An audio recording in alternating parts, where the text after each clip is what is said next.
Hello दोस्तों, कैसे हैं आप लोग। दोस्तों, अक्सर ये लोग क्वेश्चन करते हैं और बहुत ज़्यादा एक क्वेश्चन आता है कि हमें कोई दुनिया का ऐसा मुल्क बता दें जहाँ पे जाने के लिए हमें कोई इनविटेशन लेटर की ज़रूरत ना पड़े, कोई स्पॉन्सरशिप की ज़रूरत ना पड़े।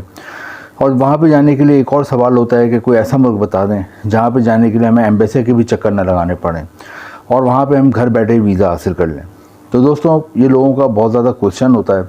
तो इस हवाले से मैंने सोचा आपको आज एक ऐसे मुल्क के बारे में बताता हूँ जहाँ पे जाने के लिए ना तो आपको कोई इनविटेशन लेटर चाहिए, ना वहाँ से कोई स्पॉन्सरशिप चाहिए, और ना ही वहाँ पे जाने के लिए आपने कोई उस मुल्क के एम्बेसी के चक्कर लगाने हैं, कोई एम्बेसी की लंबी लंबी लाइनों में लगना है, कोई एम्बेसी के लिए आपने ख्वार होना है। बल्कि आपने घर से ही अप्लाई करना है और घर पे ही आपका इसका वीज़ा आएगा, घर पे ही आप इसका वीज़ा वसूल करोगे। दोस्तों, जिस मुल्क के बारे में मैं बता रहा हूँ उस मुल्क के बारे में ये भी आपको बता दूँ कि ये कोई दुनिया का छोटा मोटा या कमज़ोर मुल्क नहीं है, बल्कि दुनिया की जो टॉप 20 कंट्रीज़ हैं, दुनिया में टोटल 200 के करीब मुल्क हैं, 200 कंट्रीज़ हैं, उनमें से जो टॉप 20 कंट्रीज़ हैं, दुनिया के 20 मजबूत तरीन मुल्क हैं, उनमें यह मुल्क आता है। इसका जो पासपोर्ट होता है दुनिया के टॉप 20 पासपोर्ट्स में आता है, और यहाँ के जो शहरी होते हैं, यहाँ के जो लोग होते हैं जिनके पास इस मुल्क का पासपोर्ट होता है, वो दुनिया में 150 से ज़्यादा मुल्कों में वीज़ा फ्री या वीज़ा ऑन अराइवल जा सकते हैं। दोस्तों, एक और एडवांटेज इस मुल्क का ये है, जैसा कि मैंने आपको बताया कि ये दुनिया के अमीर तरीन मुल्कों में आता है। यहाँ पे जो सैलरी है वो बहुत ज़बरदस्त है, लाखों में सैलरी मिलती है, और पाकिस्तान और इंडिया के लोगों का ड्रीम है कि इस मुल्क में चले आएँ। और सबसे बड़ा एडवांटेज जो वो है वो यही है कि यहाँ पे आने के लिए कोई इनविटेशन या स्पॉन्सरशिप की ज़रूरत नहीं है। वरना अक्सर जो अच्छे मुल्क हैं, बड़े मुल्क हैं, अमीर मुल्क हैं, तो जब आप जाने का सोचते हो तो उनकी पहली शर्त ये होती है कि आपके पास कोई इनविटेशन लेटर होना चाहिए, स्पॉन्सरशिप होना चाहिए। तो फिर लोग वहीं पर खामोश रहते हैं और फिर आगे वो प्रोसेस नहीं कर पाते। इस मुल्क का एडवांटेज ये है कि आपने इसका घर से अप्लाई करना है, और आपने कैसे अप्लाई करना है, दो तरीके हैं, दोनों तरीके मैं आपको बताऊंगा। एक तरीका है कि आप इसका ऑनलाइन अप्लाई कर सकते हैं। आपके इसकी जो वेबसाइट है, इसका लिंक है, वो मैं आगे आपको बताऊंगा कौन सी वेबसाइट है और उस पर कौन कौन से डॉक्यूमेंट्स आपने अटैच करके भेजना और कैसे भेजें। दूसरा तरीका ये है कि आप डॉक्यूमेंट्स अपने भेज सकते हैं एक एनवेलप में रख के, और वो कहाँ भेजेंगे उसका एड्रेस भी मैं आपको बताऊँगा आगे। दोनों तरीके आपको पता होने चाहिए। आपको जो तरीका आसान लगे आप उस तरीके को यूज़ कर सकते हैं। ऑनलाइन भी अप्लाई कर सकते हैं वीज़े के लिए, और अपने डॉक्यूमेंट्स भी भेज सकते हैं एक लिफाफे में रख के। तो पहले थोड़ा सा इस मुल्क के बारे में बता दूं, जिस मुल्क के बारे में आपको बता रहा हूँ, जहाँ पे जाने के लिए कोई इनविटेशन लेटर की ज़रूरत नहीं है, कोई स्पॉन्सरशिप की ज़रूरत नहीं है, दुनिया के अमीर तरीन मुल्कों में आता है, और दुनिया के सबसे जो क्लीन कंट्रीज़ हैं उसमें भी ये टॉप 3 में आता है। दुनिया के साफ़ सुथरे जो 3 मुल्क हैं उनमें भी टॉप 3 में आता है। इससे आप अंदाज़ा लगाएं इसकी अहमियत का। तो जिस मुल्क की मैं बात करूँ, इस मुल्क का नाम है हांगकॉन्ग। हांगकॉन्ग एशिया में वाक़ है और इसकी जो आबादी है वो है 7 मिलियन, 70 लाख इसकी आबादी है। हांगकॉन्ग की ऑफिशियल लैंग्वेज इंग्लिश है। ये बहुत ज़बरदस्त बात है कि इंग्लिश इसकी ऑफिशियल लैंग्वेज है, सरकारी ज़बान है, क्योंकि इंग्लिश जिस मुल्क में ये बोली जाती है वहाँ पाकिस्तान और इंडिया के लोगों को बहुत आसानी होती है, क्योंकि पाकिस्तान और इंडिया के लोग उर्दू या हिंदी के अलावा जो ज़बान समझते हैं वो इंग्लिश है, क्योंकि उनके स्कूलों में, कॉलेज में, यूनिवर्सिटी में बचपन से इंग्लिश पढ़ाई और समझाई जाती है। तो यहाँ एक और आसानी है कि लैंग्वेज का कोई बैरियर नहीं है। वरना आप किसी ऐसे मुल्क चले जाएँ जहाँ रशियन बोली जाती है, जर्मन बोली जाती है, फ्रेंच बोली जाती है, तो आपको प्रॉब्लम होती है, लैंग्वेज में ही समझने में प्रॉब्लम होती है। तो एक और एडवांटेज है जो मिलती है, बहुत अच्छी मिलती है। पाकिस्तानी रुपीज़ में 10 लाख रुपए माहाना सैलरी मिलती है, इंडियन रुपीज़ में तकरीबन 4 लाख रुपए माहाना सैलरी मिलती है। तो अब हम देखेंगे कि जैसे कि मैंने आपको बताया, हांगकॉन्ग के वीज़ा अप्लाई करने के आपके पास 2 ऑप्शन है। वो दोनों ऑप्शन आपको बताता हूँ। पहला ऑप्शन ये है कि आपने एक एनवेलप लेना है, एक लिफाफा लेना है बड़ा सा, और उसमें आपने 5 चीज़ें रखनी है, और कहाँ भेजनी है वो आगे आपको बताता हूँ। लेकिन क्या चीज़ें भेजनी है वो पहले आपको बता देता हूँ। एक तो आपका पासपोर्ट बना हुआ, उसकी कॉपी जो 2 पेज होते हैं उसकी, जिस पे इन्फॉर्मेशन होती है, उन्हें फ़ोटो कॉपी करा कर रख लेनी है। Second, FRC family registration certificate जो होता है, नादरा से मिलता है, 300-400 रुपये लगते हैं, ये बनता है, ये आपके पास होनी चाहिए इसकी कॉपी, वो एनवेलप में रखनी है। थर्ड नंबर पे NIC फ़ोटो वाइट बैकग्राउंड में, आप 4 आपने वो रखने हैं। इसके अलावा आपके पास हेल्थ सर्टिफिकेट और कैरेक्टर सर्टिफिकेट, ये आपने 6 चीज़ें रख के एनवेलप में रखनी है। और इसके ऊपर जो आपने एड्रेस लिखना है वो मैंने नीचे डिस्क्रिप्शन में दिया हुआ है, वहाँ से जाके आप एड्रेस ले लें। वहाँ पे आपने हांगकॉन्ग के इस एड्रेस पे DHL या TCS से भेजना है, किसी और कोरियर से नहीं भेजना है, सिर्फ आपने DHL और TCS से वहाँ पे भेज देना है।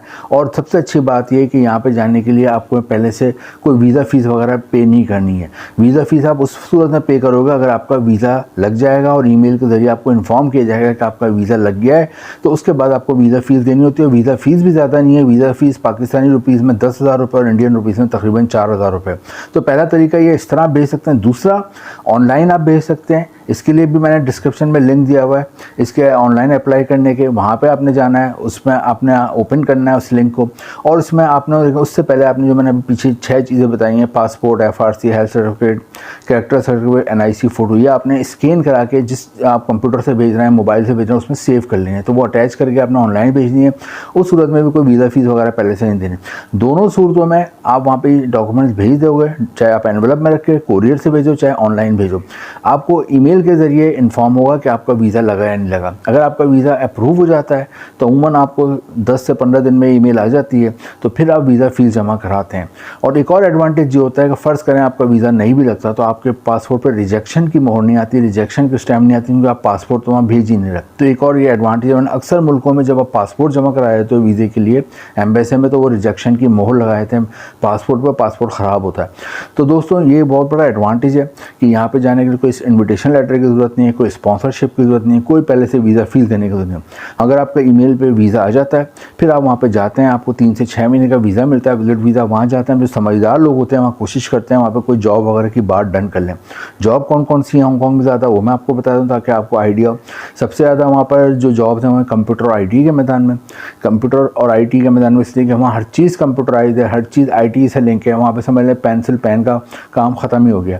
तो आपने कंप्यूटर में कोई भी सॉफ्टवेयर इंजीनियरिंग करी हुई है, हार्डवेयर इंजीनियरिंग करी हुई है, कोई डिप्लोमा करा हुआ है, कोई शॉर्ट कोर्स करा हुआ है, तो आपको आराम से जॉब मिल जाती है। सेकंड नंबर पे वहाँ होटल और रेस्टोरेंट में बहुत जॉब निकलती हैं, क्योंकि साल भर वहाँ पे लाखों टूरिस्ट आते हैं। वहाँ पे मेल्स के लिए भी बहुत अट्रैक्शन है, वहाँ फीमेल्स के लिए भी बहुत अट्रैक्शन है। वहाँ बच्चों के लिए बड़े बड़े डिज्नीलैंड हैं जो दुनिया में कहीं नहीं है, हांगकॉन्ग के मशहूर हैं। तो पूरी फैमिलीज आती हैं, होटल में स्टे करती हैं। तो होटल और रेस्टोरेंट में आपको हर तरह की जॉब मिल जाती है। अगर आप पढ़े लिखे हो तो उस हिसाब की आपकी काबिलियत के हिसाब से जॉब मिल जाती है। अगर आपकी तालीम नहीं होती, आप एजुकेटेड नहीं हैं तो लेकिन मेहनती हैं, तो फिर आपको उस हिसाब से जॉब मिल जाती है। तो दोनों सूरतों में आप होटल में जॉब कर सकते हो। होटल में आप मैनेजर लग जाते हो, एडमिनिस्ट्रेटर लग जाते हो, स्टोर इंचार्ज लग जाते हो, वेयर हाउस इंचार्ज लग जाते हो।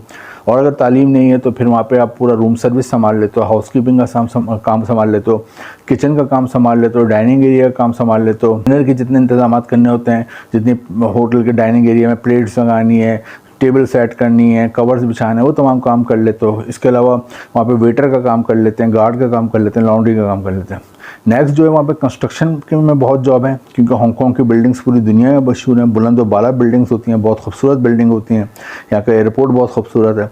तो कंस्ट्रक्शन के मैदान में अगर आपकी कोई तालीम है, तामीरात के हवाले से, कंस्ट्रक्शन के हवाले से, कोई डिप्लोमा है, कोई शॉर्ट कोर्स है, तो आपको अच्छी जॉब मिल जाती है। और अगर तालीम नहीं भी है लेकिन आपको कोई भी काम आता है, शटरिंग का काम आता है, वेल्डिंग का काम आता है, कारपेंटर का काम आता है, लोहे की कोई भी ग्रिल्स वगैरह बनाने का काम आता है, कलर करने का काम आता है, वॉलपेपर लगाने का काम आता है, या फिर आपको कोई फ्लोर पर टाइलिंग वगैरह का काम आता है, टाइल फिक्सिंग का काम आता है, तो आपको अच्छी जॉब मिल जाती है। नेक्स्ट वहाँ पे हेल्थ केयर इंडस्ट्री में जॉब है। अगर आप MBBS डॉक्टर हो, क्वालिफाइड डॉक्टर हो, तो आपको अच्छी जॉब मिल जाती है। और अगर आप क्वालिफाइड रजिस्टर्ड नर्स हैं तो आपको अच्छी जॉब मिल जाती है। डिस्पेंसरी का काम आता है, अच्छी जॉब मिल जाती है। या फिर फार्मेसी की एजुकेशन ली तो जब भी अच्छी जॉब मिल जाती है फार्मेसी के हवाले से। और दोस्तों लास्ट में वहाँ फूड डिलीवरी की जॉब है, आप फूड डिलीवरी कर सकते हैं। ग्रॉसरी की डिलीवरी की जॉब है, बड़े बड़े डिपार्टमेंटल स्टोर हैं उनसे आप घरों में ग्रॉसरी डिलीवर कर सकते हैं, और टैक्सी भी ड्राइव कर सकते हैं। लेकिन इन डिलीवरी और टैक्सी ड्राइविंग के लिए आपके पास इंटरनेशनल ड्राइविंग लाइसेंस होना चाहिए। वो पाकिस्तान और इंडिया में रहते हुए आसानी से बन जाता है, वो बनवा के जाएँ तो वहाँ पर फिर आपको आसानी से वहाँ का मिल जाता है। जब आप जाते हैं 3 से 6 महीने के लिए विजिट वीज़ा पे, उस वक्त जॉब तो नहीं कर सकते, लेकिन कोई जॉब की बात डन हो जाती है, एम्प्लॉयर से आपकी बात डन हो जाती है, तो वो आपको जॉब ऑफ़र लेटर देता है। आप एक बार पाकिस्तान इंडिया वापस आते हो, उस जॉब ऑफ़र लेटर को लेके और बाकी जो 5 चीज़ें पहले मैंने बताई हुई उनको लेके आप एम्बेसी में दोबारा एप्लीकेशन देते हैं वर्क वीज़े की। दोबारा आपको वर्क वीज़ा मिलता है, फिर आप जाते हैं 2 से 3 साल के लिए काम करते हैं, बाद में फैमिली को भी बुलाते हैं। सैलरी मैंने बताई 10 लाख रुपए पाकिस्तानी रुपीज़ में और तकरीबन 4 लाख रुपए इंडियन रुपीज़ में सैलरी मिलती है। दोस्तों हांगकॉन्ग को लिए ट्राई करें। अगर फैमिली की ज़िंदगी बनानी है, आने वाली नस्लों की ज़िंदगी बनानी है, तो हांगकॉन्ग बहुत ज़बरदस्त ऑप्शन है। इंपॉर्टेंट लिंक नीचे डिस्क्रिप्शन में। वीडियो अच्छी लगी हो तो लाइक करें, शेयर करें और चैनल को सब्सक्राइब करें। Thank you.